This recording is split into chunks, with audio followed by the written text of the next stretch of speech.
Welcome back to my channel. In this video, I am going to show how to install Postman on Windows operating system. So let's get started. At first, open your favorite web browser and then search for Postman. Then browse this URL postman.com.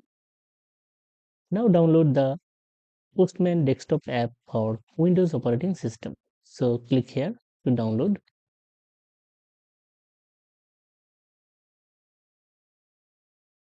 It may take a while for downloading Postman installer.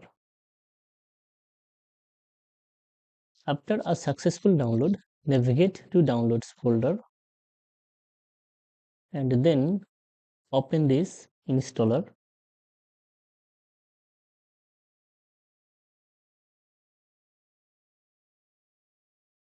It may take a while for installing Postman. Postman installed successfully.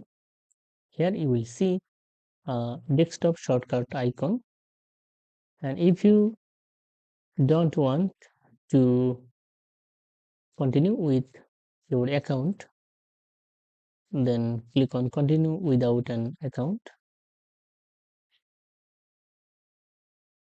If you don't have an account, you can continue with the lightweight API client to send request and view the responses. That's it. Now paste or write the URL and then send the request and get the responses. If you like this video, like, comment and share. Thank you so much for watching this video.